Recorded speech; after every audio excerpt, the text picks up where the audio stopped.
kanina po sa unahan. Uy, Diyos yung, ikaw na yun, kuya. Ikaw na, huwag ka niya lumingon, kuya ko. Uy, sabi ko, kuya, talig ka din. Kaya ka dapat magtatang pa rin kayo po.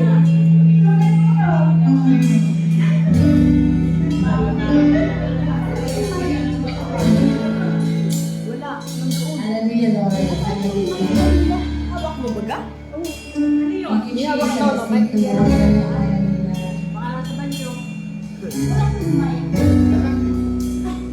Hawak ba po niya? Lupay ko.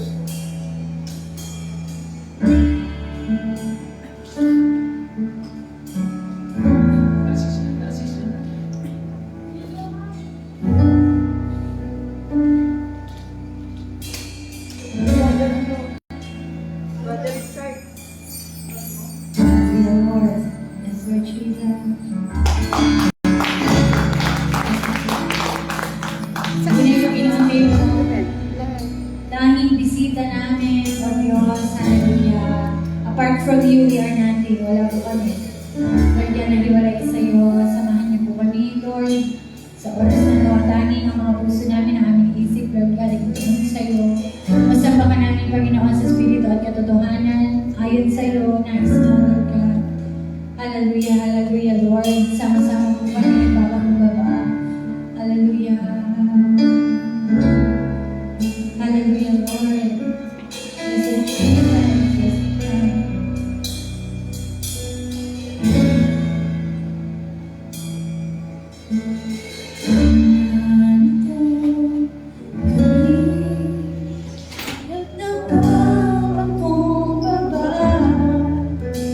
Sumasama sa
iparanas mo nga po sa amin ang iyong kapangyarihan.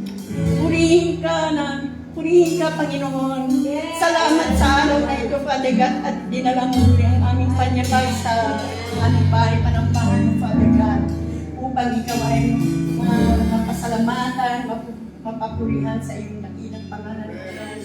Lord, maraming salamat po God sa bawat anak mo na dinala. Kahit umuulan ngayong araw na ito, Father God, ngunit hindi ito hadlang para hindi kami makarating sa lugar na ito.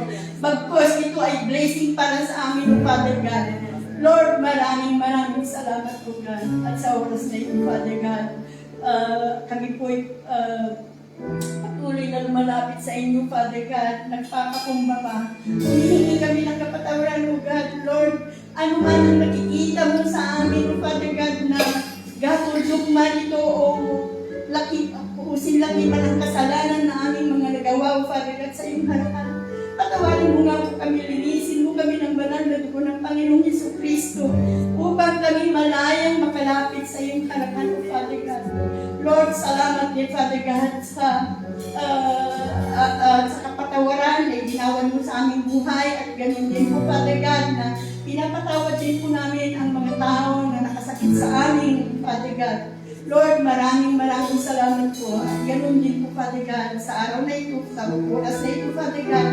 Lord, ang bahay pa ng bahay mo, balutan mo ang pangyarihan ng Panginoong Jesucristo at walang mga distraction na makakapanain sa aming pag-aaral ng iyong banal na salita, Lord God. At ganun din po, Father God, sa iyong likod, O God, sa ating buhay na iyong gagamitin na magayag ng iyong mga salita, Lord God. Use me, Father God, assure us empty vessel, Father God, to share your words, O Father God. Lord, ipatuloy mo, Diyos, na ibaba mo ako ng napakababa at ikaw lamang, Father God, na may taas ng ating buhay, Lord God. Salamat, Panginoon, sa araw na ito, Father God. At ang lahat ng aking dalangin sa oras na ito, Father God, ay sigalo ng banal na dugo ng Panginoong Jesucristo. At sa iyo lang namin pinabalik ang pinakamataas na papuri, pagsamba at paghiwalhati. Ito po ang aking dalangin sa pangalan ni Jesus. Amen.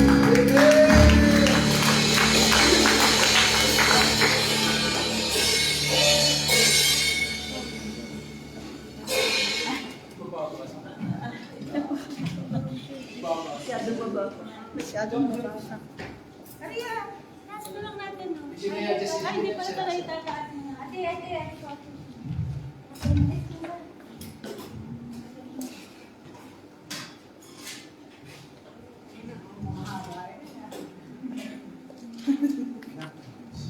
Magandang hapon po sa ating lahat.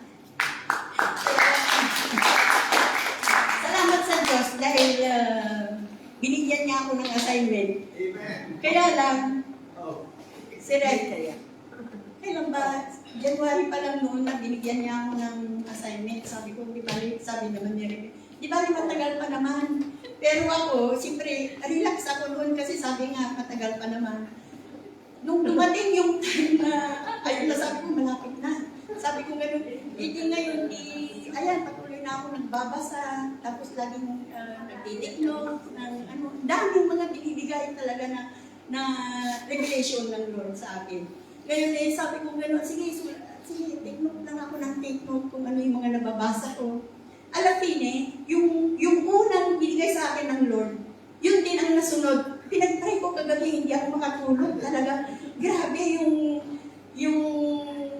ano ba, yung kaba. Hindi, yung kagabi lang yung kagabi. Pero ngayon yung salamat sa Diyos dahil yung kumapabalik ng aking tapos sabi ko, ayun nga, maraming mga ating mga pinagdaanan, andyan yung takot, andyan yung trials, andyan yung struggle. Pero dapat yun ma-overcome natin. Kasi nga, hindi natin masunod yung kalooban ng Panginoon kung hindi tayo yung matatag. Yun po. Salamat sa Panginoon.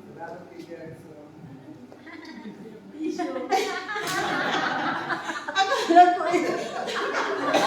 hindi talaga kanina talaga napapaiyak ako kasi nga sa tagal talaga na hindi ako, ibig ko sabihin, hindi ako tumatayo. Iba talaga yung tumatayo lang na yung sa mag-exhort lang. Ako lagi akong pinapatayo ng Lord na ginagamit si Red sa tithes and offering. Pero iba talaga yung mag-exhort ka kasi marami, hindi lang yung parang isang paragraph lang sa tithes and offering, pero dito marami. Kaya sabi ko ganun thank you, Lord.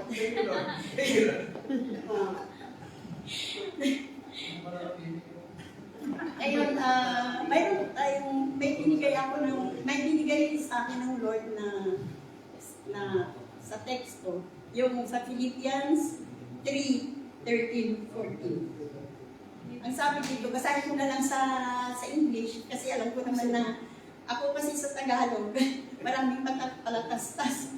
Sa Tagalog, yung pagka mas mahirap maintindihan yung pagkamalalim na Tagalog. Hindi ko naman sinasabing magaling ako mag-English, kaya lang mas mabilis kong maunawaan. Ayun po, pakibasa ko sa Philippians 3:13-14. Brothers and sisters, I do not consider myself yet to have taken hold of it. But one thing I do, forgetting what is behind and straining towards what is ahead, I press toward the goal to win the prize for which God has called me heavenward in Jesus Christ. Tayo muna di ba?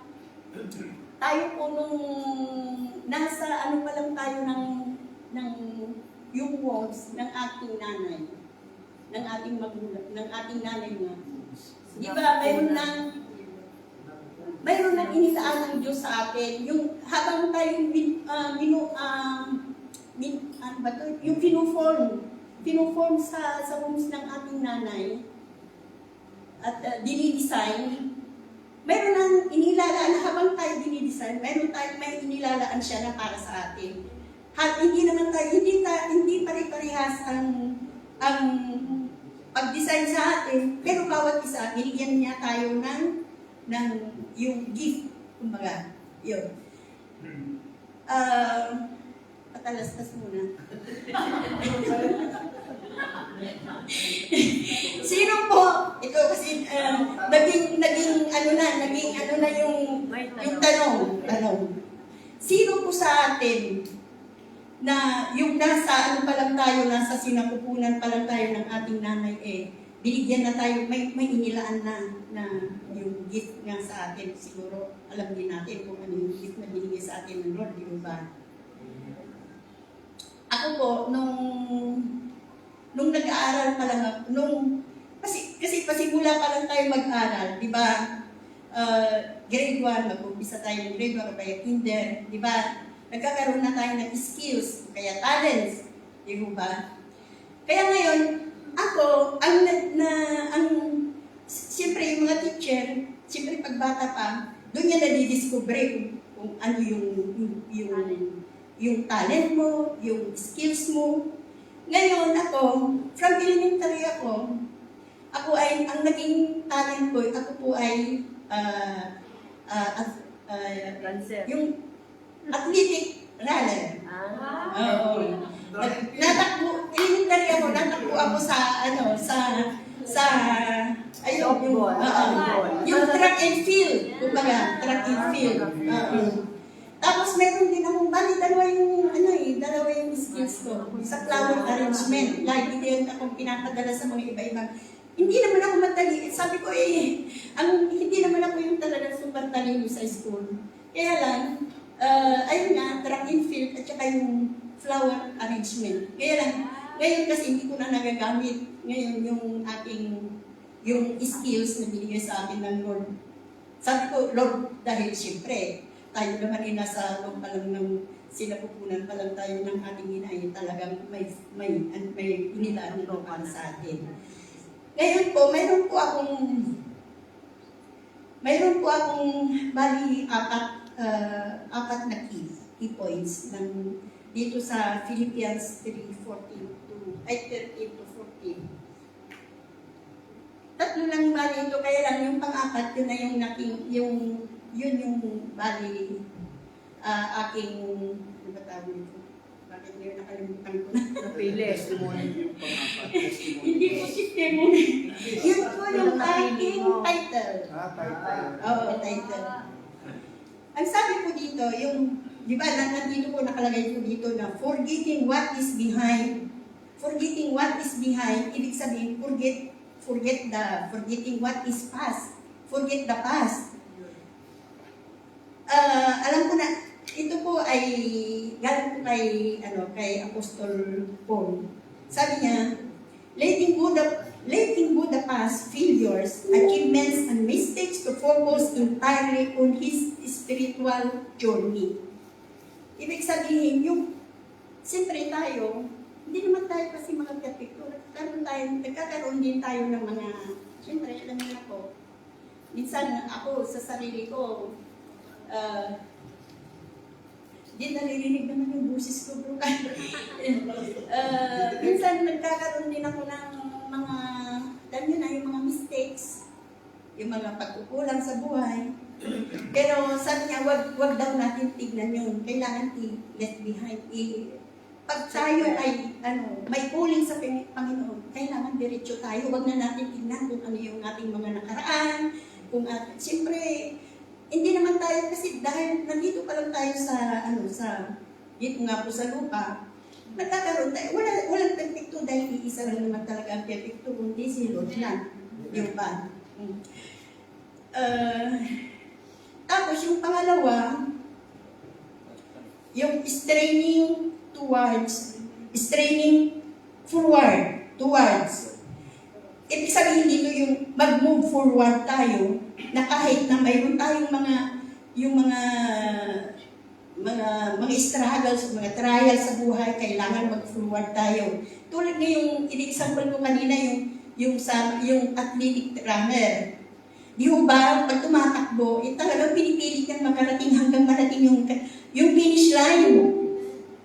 Yung finish line, kasi nga, kung hindi ka makarating sa finish line, wala, failure ka. Talo ka na.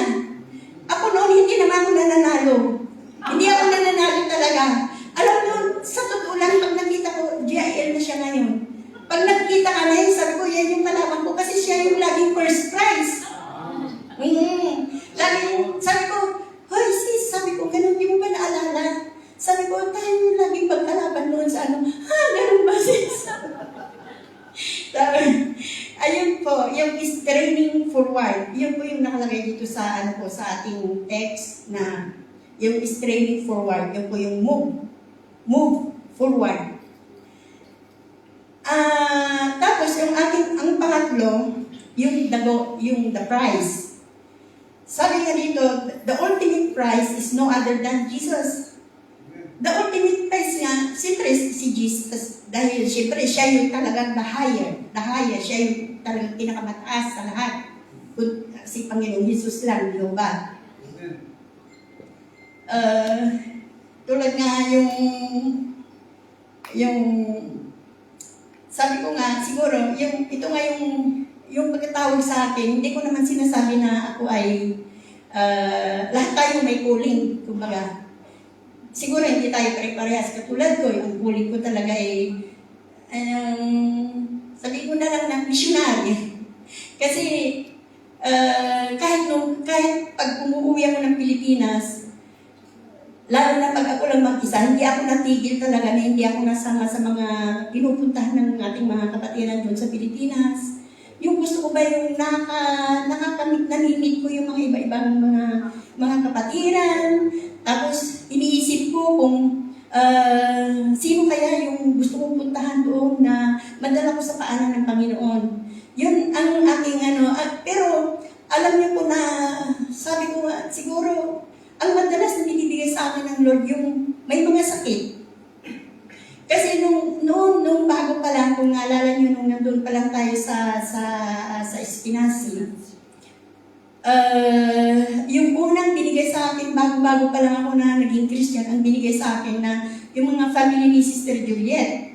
Kasi nga yung Sister Juliet, ang aking kapatid na asawa ni Josephine, kung natatandaan niyo, sila ay magkasama sa trabaho. Ngayon, siguro nabanggit ng kapatid ko na ako ay naatid sa isang church na ang nasabi yata ng kapatid ko na yung tatay ko, dahil siyempre ang tatay ko kasi ang ginamit ng Lord para ako ay makakilala sa Kanya.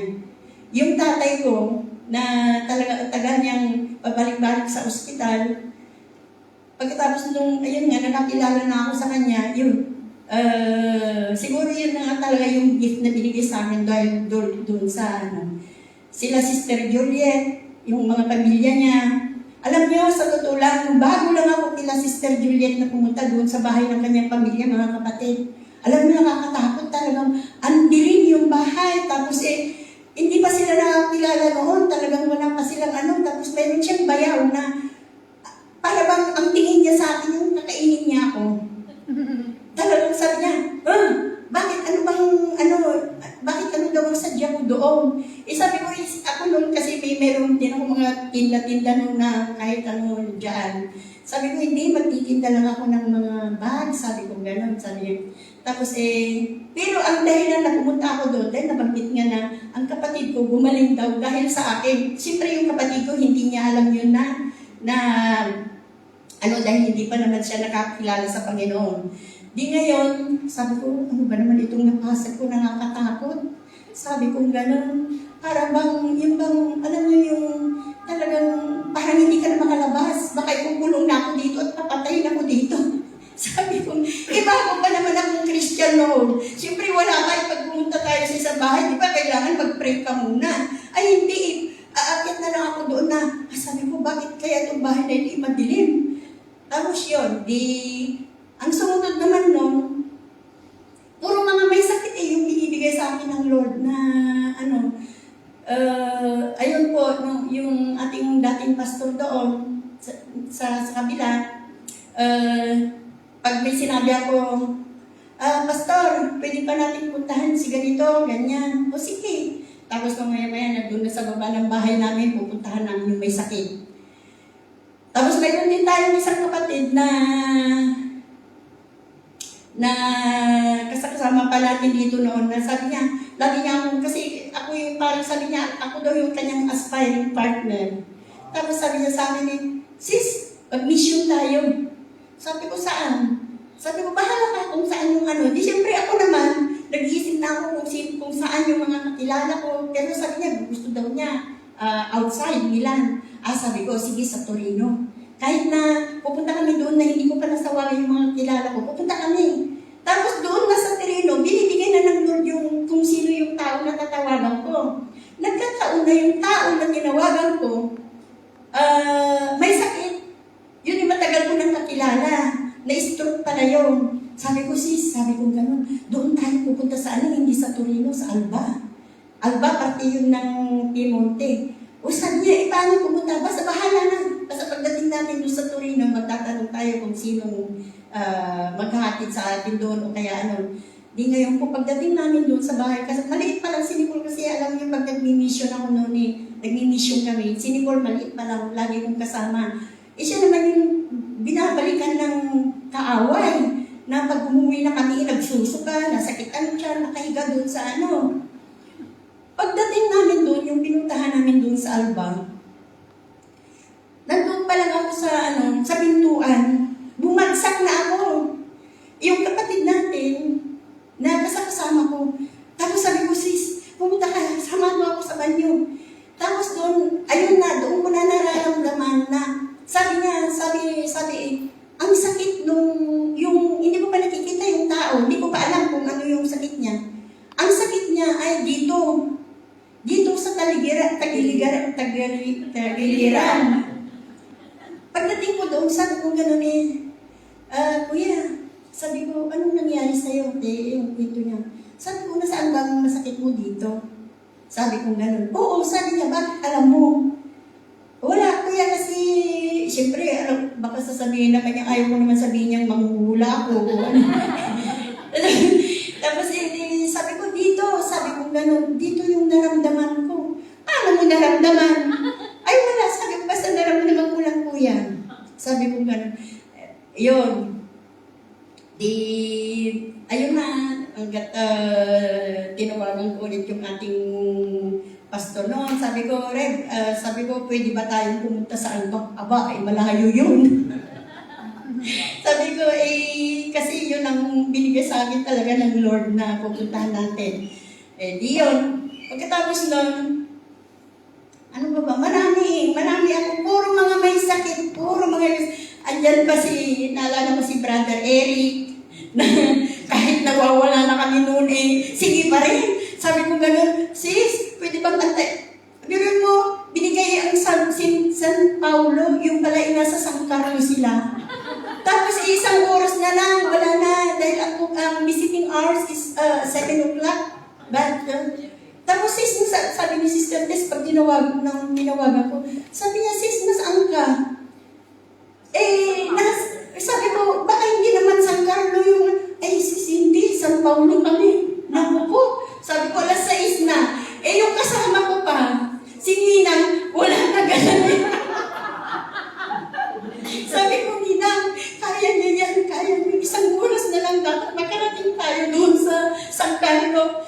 Tama, Lord. Sabi ko, ganun, makarating kami doon ng bago mag-7 o'clock kasi magsasara na yung ano. Tapos, eksakto nga, bago mag-7, nakarating kami. Sabi ko, nag-pray na lang kami. Saglit lang nag-pray kami ni Brother Eric. Sabi ko, ganun ba ang importante, mapuntahan natin Ninang. Oo. Siyempre si Ninang kasi, siyempre alam nyo na, paurong na kasi hindi naman sulong. Kaya siyempre, marami din siya nakakalimutan din niya yung pag sinabing San Carlo ay naging San Paulo. Ayun po, kaya parang ang haba ng aking, kasi nandito pala. Tapos,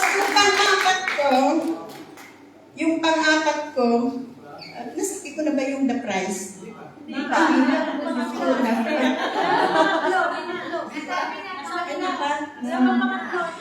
Tapos yung ating pang-apat, ito po yung the goal, the prize.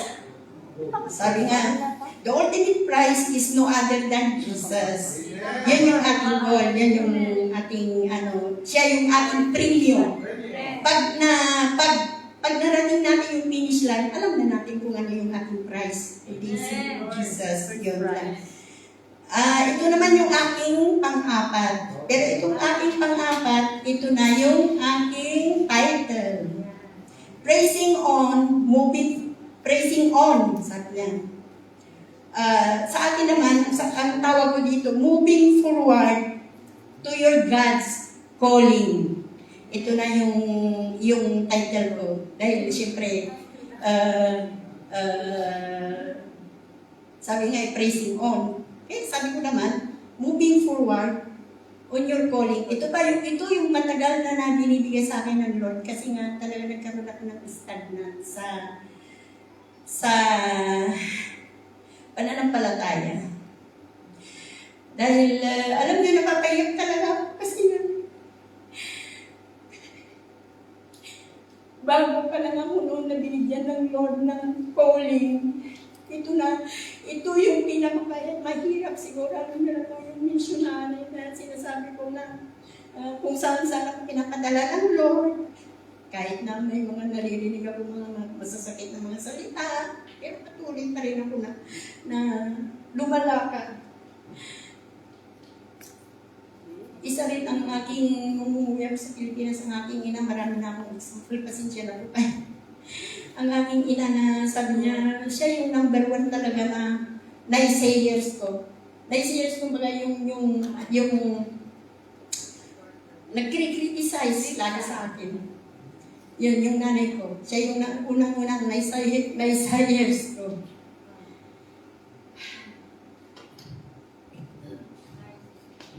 Kanilang po kasi mahaba nga sabi nga ni Rete, baka 6 pages pero wala pong 6 pages po. Ngayon pa lang nag-play. Second page pa.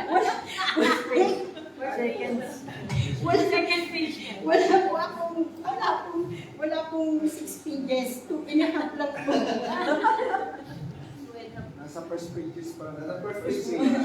Ito po yung yung aking title, Moving Forward to Your God's Calling.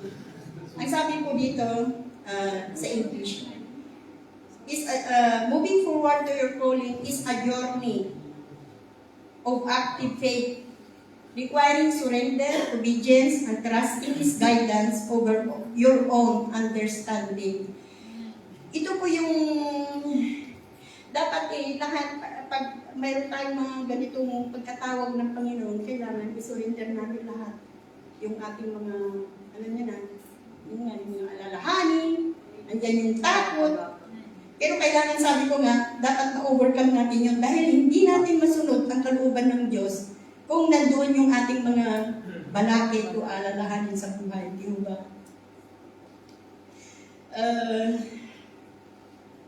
Sabi dito, it involves stepping out of your comfort zone, leaving past behind, ito yung nasa natin kanina, yung ating nasa teksto, and focusing to the new purpose He has for you. Ayun po. Di ba? Di ba meron minsan minsan mayroon tayong, bawat isa sa atin mayroon tayong comfort zone, pero kailangan step out tayo sa ating comfort zone para ma-receive natin yung bago na plano ng Diyos sa ating buhay. Amen. Meron pa akong 15 na application.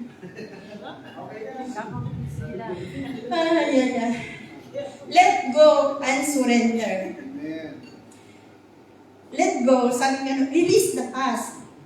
Do not dwell on the previous mistakes, regrets, or seasons that passed.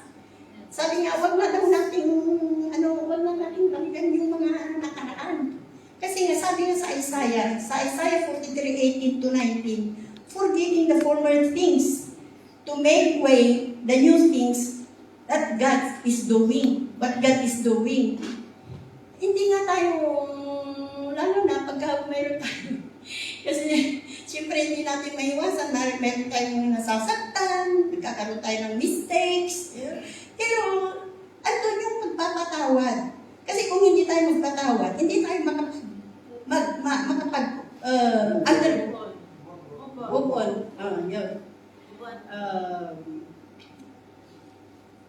tapos ito, yung release the past. Itong pangalawa, surrender control. Actively surrender your own plans and timing to God. Opening your hands to whatever He leads you to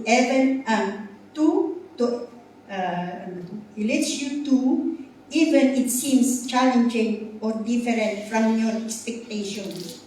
Ayan. Minsan, kung ano yung kagustuhan natin na yun yung ating sinusunod, imbis na yung kalooban ng Lord ang ating susundin at yung timing niya, wala tayo basta-basta na lang na, ganito ang gagawin ko. Yung pala, mali pala yung leading ng Lord sa iyo. Pero kailangan, antayin natin kung ano yung timing, yung pinapagawa at saka yung timing ng Lord sa atin bago tayo mag-abante. Amen. Tapos yung trust the process, yung pangatlo, trust the process. Fulfilling your calling is a journey, not destination. Yung journey, yung ating paglalakbay sa ating pananampalataya, hindi yung pupuntahan nating lugar, hindi yun ang ating destination, kundi yung journey, yung ating Tagalog, yung ating paglalakbay para sa Panginoon. Yun po. Trust the process. Sabi dito, fulfilling calling journey, yun na nabasa ko na pala. Fulfilling your calling is a journey, not destination. Embrace daily steps rather than just a final goal. Ayun po. Yung para marating daw po natin yung final na goal natin sa Panginoon. Yun po. Tapos ang dami pa. Seek guidance and discernment. Ito na, seek guidance. Siyempre, kailangan manalangin muna tayo sa Panginoon. Kasi ang Lord talagang nagbibigay sa atin kung ano yung, siyempre, kailangan magkaroon din tayo ng discernment. Hindi yung basta-basta na lang na gagawin mo ito, gawin mo yan. Pero kailangan isik natin ang Lord. Siguro mas maganda manalangin muna tayo bago tayo gumawa ng mga bagay na gusto natin gawin. Ayun po. Tapos yung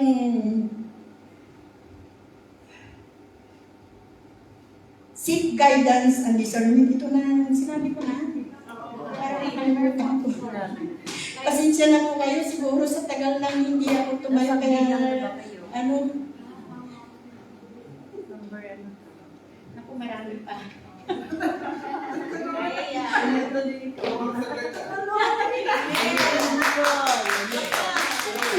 Tapos yung read the word. Read the word. Kailangan lagi tayo magbasa. Minsan ako nga, sinasabi ko ito, pero minsan ako nakakalimutan kung magbasa. Nakapasok na ako sa trabaho. Ay, oo nga, yung devotion ko, hindi ko pa nabasa. Pero kailangan daw pala, sabi nga regularly immersing yourself in the Bible helps you recognize God's voice and understanding His leading. Sabi, kailangan daw magbabad tayo ng salita ng Diyos. Kasi kung hindi tayo magbababad sa salita ng Diyos, wala, para lang tayong alam niyo na po, alam na po hindi niyo po.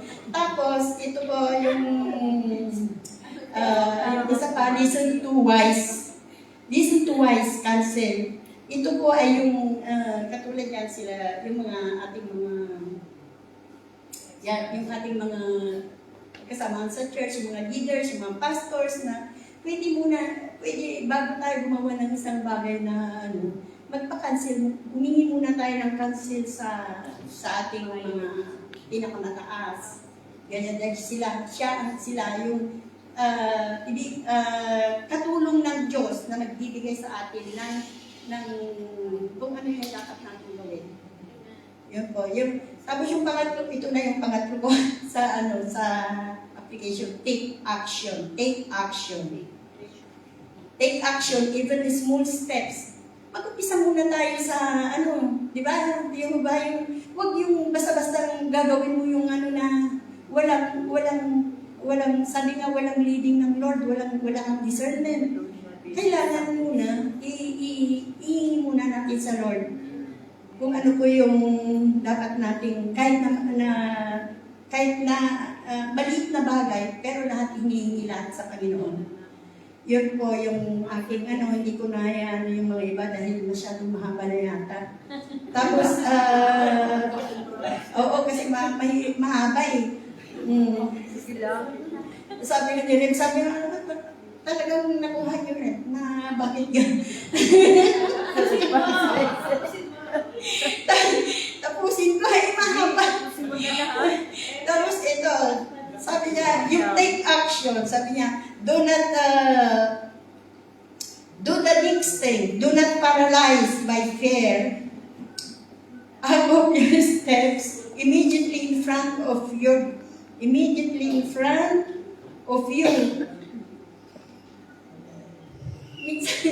Huwag na natin kasi mahaba na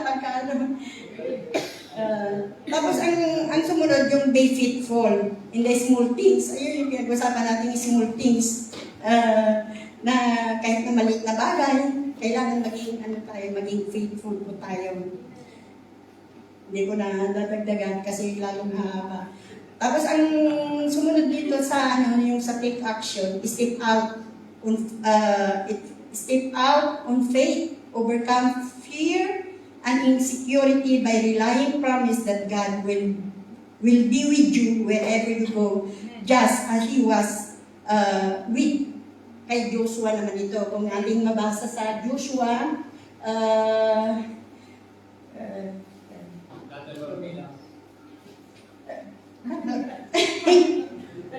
sabi niya sa Joshua, number 9, siguro alam po natin na kailangan be strong and courageous. Do not be afraid or discouraged. Huwag daw tayong matakot o kaya madismaya. Promising that He will be with us whenever, kahit saan daw tayo pupunta, lagi tayong sasamahan ng Panginoon, di ba? Amen. Tapos ngayon, nasaan na ako? Hindi, mag-ano na lang tayo, conclusion. Imbes na sa number, ano pa lang ako, sa number 4 ng application ko. Dito na lang po tayo sa number 5. Ito na yung final. Ito na yung final, yung final destination natin sa Lord. Maaga pa.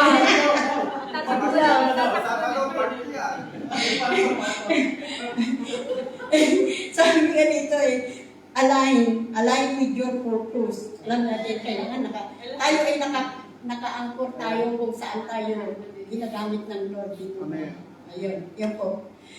Tapos ang ano ko ngayon, yung conclusion ko, tapos itutuloy na ngayon mamaya ni Red sa next. Pinapatawa lang naman tayo kasi kung hindi tayo magagawa, ako yung nininirgos dito sa harap. Sabi nga, yung sa sa conclusion ko, stay focused on Jesus. Keep your eyes fixed on Christ, ensuring that your calling does not become an idol. Kaya yung calling natin, huwag natin gawin yung idol. Yung parang artista ba, ay na-idol natin. Tapos, sabi ko dito sa Hebrew 12:2, sabi niya, let us fix our eyes on Jesus that He is the pioneer and the perfecter of faith. For the joy set before Him and enjoyed the cross, scorning its shame, and sat down at the right hand of the throne of God. Amen. Sa Diyos lang kapurihan sa kanyang Glory to God sa buhay niyo, Sister Emily. Hallelujah. Kita niyo, sabi ko nga, preparation for almost 3 months. It's not a short limit of time. For her, talagang, tingnan natin sadyang inipon niya lahat ng revelation ng Lord, and then unti-unti niya. Kasi pagka isang linggo pa lang at binigay ko yung assignment sa inyo, Roy, bakit naman biglaan? Kaya January pa lang, ha? Hindi kasi nasa January kayo eh. Yung kayong January, yun. Pero yung April hanggang April tapos na. And then magre-reshop. Ikot naman tayo sa mga kabataan hanggang anniversary. Then anniversary, ikot na ulit tayo. Kaya yung gustong hindi ko natatawag dyan, taas ang kamay para sa inyo. And the Word of God para sa inyo, Sister Emily, and the rest of the brothers and sisters. Thank you po sa inyong exhortation. At kanina po, nung ako'y nakaupo, nasa room pa lang ako doon. Iniisip ko pa yung ating pinaka-team for tomorrow. And God said about Daniel. Sa Daniel 12:30, yun po yung binigay ng Lord sa akin nung nag-meeting kami ni Pastora. At sabi sa Daniel 12:30, as for you, go your way until the end. Yung lakad nyo talaga, kung ano yung ginagawa nyo, kung ano yung binigay sa inyo ng Lord, gawin nyo ito hanggang sa katapusan ng buhay natin. And then, at the end of the day, you will rise again. Before that, you will rest, and then at the end of the day, you will rise again to receive the inheritance set aside from you. So, yung pagpapagal natin sa buhay natin dito, pag namatay tayo, kasi po, ang sinasabi dito, you will rest refers to death in our eternal life yun. Merong nakalaan para sa atin. Kaya kahit sabihin nyo, lahat ng sulok ng Italia, napuntahan nyo na, kung kayo ay isang missionary ng inyong pagkakatawag sa inyo, glory to God. Kasi gawa nga po ng, yan din talaga ang malimit na i-calling ni Sister Emily. Kailangan natin puntahan, kailangan natin ipag-pray yun. Nakarating pa kami ng San Paulo sa dulo nung naligaw pa kami ng ilang beses. At yung kay Brother Eric, kasama ko doon. No? Hindi na lang kami tumuloy kasi mali-mali ang kanilang Papunta na kami ng San Paulo, nag-aantay sila doon. Pag lumipat pa kami ng San Carlo, hindi na kami makakaabot. Kaya sabi ko kay Sister Bilin sa kasama, kayo na lang pumunta doon, 6:30 na nandito pa kami sa Lanza. At kapunta kami ng ng San Paulo, Pamagusta, tapos mas malapit na. San Carlo, 69 yun ang layo. Sabi ko, si nanay, tama sabi ni Brother Eric, may napadinig ni Sister Evelyn. Narinig kaya ako narinig. Kasi nung kausap sa telepono, ang sabi, San Carlo, ang binalita sa amin, San Paulo. Alam niyo mga kapatid, itong pagpapagal natin to, medyo may kahirapan bilang isang Kristiyano, pero lahat ng to, may gantimpala ang Diyos sa mundong pag-alis natin sa mundong ito, mayroon tayong pupuntahan na ang Diyos mismo magbibigay ng gantimpala sa atin.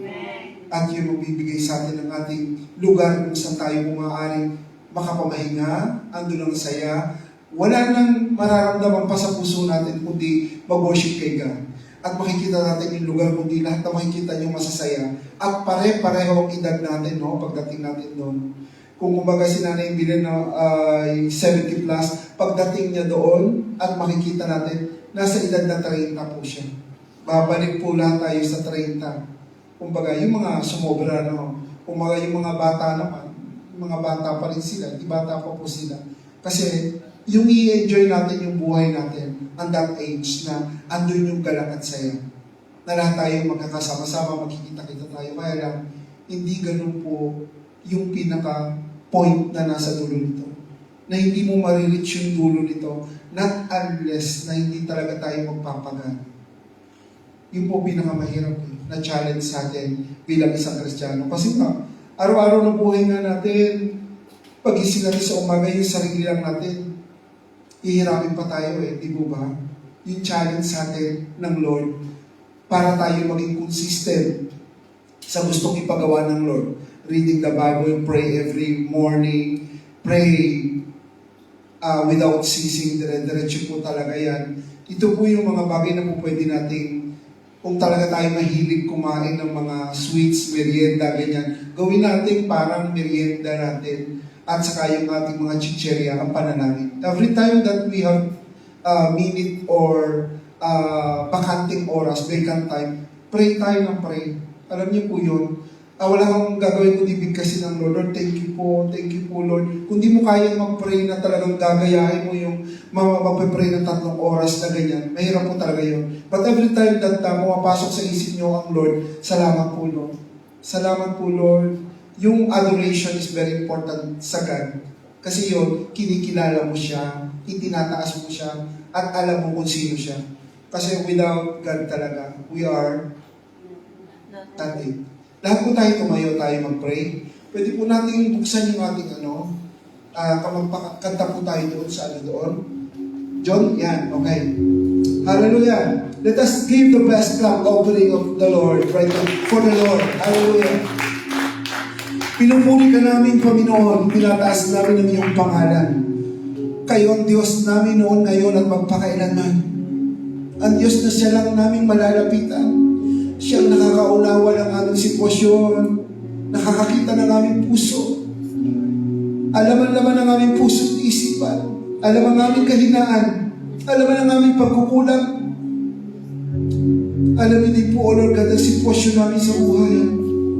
Kaya sa oras nito, kami po'y nagpapakumbaba, gumagana, lumalapit sa inyong harapan. Gawin niyo po kaming karapat dapat sa oras nito, O Lord God. Ang mga anak mo na narito sa lugar na ito, sa inyong templo, unahin ko po, O Lord God, itong mga anak mo mananalangin na narito, O Lord God. Lord, lahat po kami may bitbit sa aming puso at isipan. Itong pisikal namin katawan, O Lord God, alam niyo ang aming pinagdadaanan, subalit, kilala namin kayo, naming Diyos, na siya lang aming nilalapitan. Lord, sa oras nito, bilang tagapamagitan mo sa iyong mga anak na narito, iunat mong iyong makapangyarihang kamay. Ipatong mo to sa lahat ng mga anak mo na narito. Ano man ang problema nila sa kanilang physical na katawan, karamdaman, pain, simula ulo hanggang paanan, ang balance ng kanilang sirkulasyon ng dugo, ano man ang kulang nila, ano man ang sobra sa kanila. Lord God, hallelujah.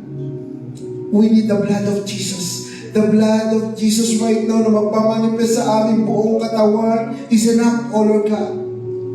As we believe that the blood of Jesus is enough and powerful, it will manifest, O Lord God, sa aming buong katawan. At ang manifestation nito, inaayos, O Lord God, ang lahat ng meron kami sa aming katawan. Sugar, potassium, blood pressure, O Lord God, anumang cells, bad or good, ibabalance. Anumang virus, bacteria, Lord, kinakas out, tinutulong ng banal na dugo ni Kristo. Children of God, as you declare right now the name of Jesus in your mouth and believe by the power of the holy blood of Jesus, it will manifest sa buong katawan natin. Tayo'y mananalangin, tayo'y tinatarget ng kaaway. Padadaanin tayo na tila ba'y dumadaan sa apoy, pero ang Diyos na makapangyarihan, tandaan nyo, as we declare and believe that God is powerful, kakas out ng lahat ng anumang karamdaman sa ating katawan from head to toe. Believe in God, believe in Jesus, and the Holy Spirit right now that is in you, in us right now, will manifest. Kikilos siya, kikilos sa ating buhay right now. Father God in heaven, the manifestations of the blood of Jesus right now, we need right now, in the name of Jesus. Hallelujah. It will flow in this place right now, in the name of Jesus. And we cut all works and plan of the enemy right now. Kung anong ginagawa ng kaaway, kinakast out namin distraction sa buhay namin, sa pamilya namin, sa aming mga anak, at even, O Lord God, sa templo mo right now, we cast it out in the name of Jesus. Walang karapatan ang sino mang gagawa ng ganito sa mga anak mo, sapagkat lahat ng mga anak mo ngayon, O Lord God, ay magiging daan at tagapamagitan sa pananalangin sa pangalan ng Panginoong Jesucristo, O Lord God. We do believe, Father God, that you are powerful, O Lord God. The blood of Jesus is enough. Hallelujah. Lord God, ang templong ito ay inyong tahanan. Ang aming puso ang pinananahan ng banal na Espiritu, O Lord God. The Holy Spirit will connect sa inyo, O Lord God, right now. At tama ng Holy Spirit right now ang aming katayuan, ang aming kinaroroonan, ang aming sitwasyon, O Lord God. Ito may problema ng aming physical, ng spiritual namin. Lord, kami nagkukulang, kami nangihina. Subalit ang banal na Espiritu, huwag niyo pong hayaang mag-live sa amin. Kinakas out namin anumang bato at tanim ng kaaway sa aming isipan, sa aming puso. At Lord, right now, sinusurrender namin ang buhay namin sa inyo, O Lord God, upang mas magamit mo pa kami sa inyong templo, O Lord God. Dito sa banal mong templo, O Lord God, na lagi namin kayong nakakasama, na lagi, O Lord God, na yung presensya nyo ay aming nararanasan. Maraming salamat, O Lord God. At Lord, higit na natin din namin sa lahat ng mga kapatiran namin, ng J1 family, Lord God, hallelujah, na wala rito, nasa kanilang tahanan, nasa kanilang trabaho, yung full protection be upon them, yung guidance, O Lord God, ipagkaloob po sa kanila, maging sa kanilang mga anak, Father God, hallelujah. Lord, ang matinding ginagawa ng kaaway sa buhay ng bawat isa sa J1 family, kinakas out namin ito sa pangalan ni Jesus. At naniniwala kami, O Lord God, sa pangalan pa lamang niya, as we declare in Jesus' name, O Lord God, walang karapatan na kumilos ng kaaway. Father God, maraming salamat sapagkat patuloy namin, O Lord God, dinudulog sa inyo ang buhay ng aming spiritual parents, O Lord God. Sa buhay, O Lord God, ni Apostle Bishop Art Gonzalez, ni Reverend, O Lord God. Now, on the way going to America, O Lord God, kung nandun naman siya, nawa po, O Lord God, mag-asawang ito sa pagtungtong sa lugar na iyon.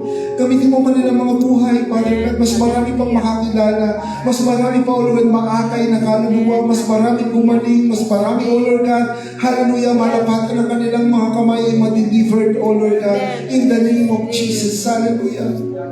Patuloy, O Lord God, na samahan mo at pagpalain ng pamilya, ang mag-asawang ito, ang kanilang pamilya, ang aming spiritual parents, O Lord God, even sa buhay nila, hallelujah, kasama nila, Rev Manny, O Lord God, patuloy yung full protection sa buhay niya. At even, O Lord God, sa aming spiritual supervising pastor, O Lord God, sa Europe, sa buhay ni Rev Jerry, Lord God, patuloy mo po siya, O Lord God, samahan sa lahat ng kanyang journey dito sa Europe, sa mga bagong bubuksan, sa mga bagong kakausapin, ng mga bagong churches, O Lord God, sa buong Europe, O Lord God. Ang iyong anak na ito, hindi lamang, O Lord God, yung full protection, yung patuloy na kalakasan, ipagkaloob niyo po sa kanyang pisikal, sapagkat ito'y kanyang tanging paghahawakan, O Lord God, upang mapuntahan niya lahat ng mga bubuksang churches dito sa buong Europe, O Lord God. At patuloy na pagpalain po siya, O Lord God, sa lahat ng kanyang tutungtungan, O Lord God. Katulad ng sinabi ng Panginoong Kristo sa kanyang mga apostol, huwag kayong magdadala ng kahit ano, sapagkat may tatanggap sa inyo, at lahat ng tatanggap sa inyo, sila yung magpuprovide ng pangangailangan nyo. Ganito ang gagawin mo sa mga anak mo lingkod na bawat gagamitin mo, lugar na pupuntahan nila, Lord God, merong gagamitin, O Lord God, upang mag-provide lahat ng pangangailangan ng bawat kong lingkod, O Lord God. At Lord, maraming salamat po, hallelujah, sa patuloy mong pagpapala na pinagkakalaw dito sa J1 Milan. Nawa po, O Lord God, ang pagpapalang ito'y dumaloy sa aming satellite, sa buhay, O Lord God, ng aming pastor, na nasa Brescia, sa buhay ng Pastor Aldrin, O Lord God, sa kanilang mag-asawa, kung paano, O Lord God, hallelujah, na sila lumalakad sa journey na ito, sa pagsisimula ng church na ito, O Lord God. Nawa po, O Lord God, hallelujah, lahat ng mga anak mo ron ay maging kabalikat nila upang buhatin ang church ng Brescia, O Lord God. And even, O Lord God, sa buhay ni Pastor Mark at ni Pastor Jericho na nasa Torino, O Lord God, patuloy namin idinudulog sa inyo ang church na ito, na makakita na sila ng magandang lugar sa pagitan ng Novara at ng Torino, O Lord God, na mas malapit sa kanilang dalawa, sa gitna nito, O Lord God, upang maging regular ang place nila, O Lord God, para sa inyong templo. Patuloy na pagpapala, O Lord God, padaluin mo sa kanila. At Lord, salamat sa buhay ng dalawang pastor na ito, na patuloy na tinataas ang iyong pangalan sa pamamagitan, O Lord God, ng gift sa church ng Inner Healing Deliverance. Nakita nila, nasaksihan nila, pinaniwalaan nila at pinanampalatayanan. Salamat sa buhay ng mga anak mo ito. At patuloy nila idinudulog sa inyo, O Lord God, ang araw na ito sa practice, O Lord God, ng worship team, sa worship leader namin sa buhay ni Sister Nikki. Lord, hallelujah. Iulat mo ngayong makapangyarihan kamay sa aming worship leader na ito. At aming dinideclare, O Lord God, yung complete healing physically sa kanya, from head to foot. Ipagkaloob niyo po yun sa kanyang buhay. Even, O Lord God, sa lahat ng backup tomorrow, sa buhay ni Brother Eric, Sister Tess, Sister Karen, patuloy mong gamitin ang mga anak mong ito sa inyong ministeryo, O Lord God. Hallelujah, Father God in heaven, nandoon, Father God, hallelujah, sa araw ng bukas, together with musicians, O Lord God, hallelujah, na mag-aawitan pa lamang bubukas ang iyong kalangitan, O Lord God, hallelujah. At sila mismo sa pag-aawitan nila, O Lord God, maraming mamiminister, O Lord God, sa lugar na ito, sa araw ng bukas. Pag-aawitan pa lamang nila, Lord God, marami na ang makakalaya, marami na mamiminister, marami na madideliverance, O Lord God, hallelujah, in the name of Jesus. And even sa mga anak mo, O Lord God, na tatayo sa araw ng bukas, sa aming opening prayer, tithes and offering, at sa aming closing prayer, and even sa Abanyong Lingkod, O Lord God, samahan niyo po kami, Father God, sapagkat wala kami magagawa kung hindi mo kami sasamahan. Ang pagsama ng Banal na Espiritu, at ang pagkilos, O Lord God, ay yun lamang ang aming magagawa sa araw ng bukas sa pagsama niyo sa amin. At yun din, O Lord God, dalangin namin, O Lord God, sa lahat ng aming sa leaders, O Lord God, sa men's, women's, ushering, sa youth children, O Lord God, sa aming media, and even, O Lord God, hallelujah, sa lahat ng mga pupunta sa araw ng bukas, O Lord God, yung kanilang desisyon pa lamang ngayon, Lord, mamuna na kayo sa kanilang mga buhay. Ang mapakinggan ng salita mo sa araw ng bukas. At naniniwala ako, O Lord God, sa pakikinig nila ng salita mo, ito'y kalakasan at ang kanilang bitbit, O Lord God, na kabigatan, kapayapaan, ipagkakaloob po sa kanila sa araw ng bukas.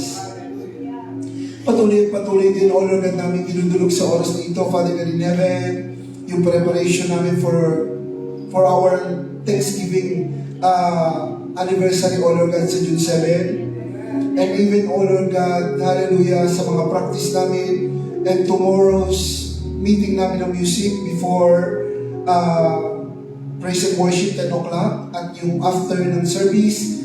Lord God, hallelujah, nawa po maging maayos ang meeting ng leaders. And right after, Lord, samahan niyo po kami at kami inyong ingatan sa dedication po ng bahay ni Sister Jasmine Miranda, O Lord God. We do believe, O Lord God, na kami kasama namin kayo sa lahat ng gagawin namin sa araw ng bukas. At patuloy, O Lord God, sa oras na to, sa lahat ng mga pinagpe-pray pa ng mga kapatiran, sa oras na to, sa kanilang pamilya, sa kanilang mga mahal sa buhay, kung ang kanilang mga magulang na may karamdaman, sabihin ng Sister Tess, hallelujah.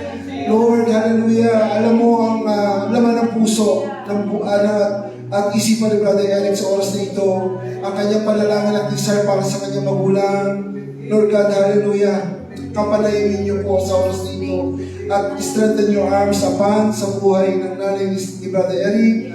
At patuloy niyo padaluin naman na ng dugo ni Kristo, O Lord God. Ano man ang kanyang karamdaman, we do, O Lord God, ask the favor right now na yung past recovery, yung strengthen be upon her in the name of Jesus. At patuloy din, O Lord God, sa lahat ng mga kasama namin na meron silang breast cancer, O Lord God, sa buhay ni Sister Wayne Hernandez, O Lord God. Father God, in the name of Jesus, patuloy, O Lord God, na yung kanyang journey ito, samahan niyo po siya. Yung tibay at lakas ng kanyang puso at isipan, ipagkaloob niyo po sa kanya. We cast all the works and plan of the enemy tinataling sa kanyang isipan. Kinakast out namin to sa pangalan ni Jesus. Hallelujah. At patuloy din, O Lord God, sa araw ng bukas, sa simula hanggang matapos, kayo po, O Lord God, ang aming magiging bisita at makakapanayam sa aming Sunday service. Sa lahat po ng prayers and declaration ng mga kapatid ko sa oras na ito, and all our prayers, dito po ay silyado ng banal na dugo ni Kristo. At Father God in heaven, we give you the highest praise, thanksgiving and honor. In Jesus' name we pray. Amen. At tomorrow po, sa music team, 10 o'clock po tayo, and sunod-sunod po yun. Siguro after ng service, si Kuya Paul kayo nasaan. At atin tayo po Kuya Paul ay sasaglit sa buhay ni Sister Jacet. Saan ba yun? Orbeto po. Para tayo makapag-dedicate ng lahat. Ididikit po natin yung bahay nila. Sige po tayo pinadating dadako sa ating pambibigay at dadalhin po doon ni Nicole.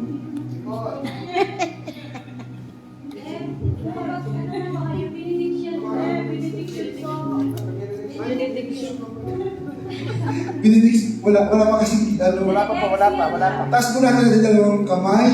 Sumahat ginawa ang walang hanggang pag-ibig ng Diyos Ama, ang patuloy na pagpapala ng Diyos Anak, at walang humpay na makikipisan ng Banal na Espiritu. Hahayo tayo at lalabas sa lugar na ito. Tunay na pag-ibig ng Diyos ang dala natin sa ating puso, sa kanyang papuri, pagsabat, paglo natin sa pangalan ni Jesus.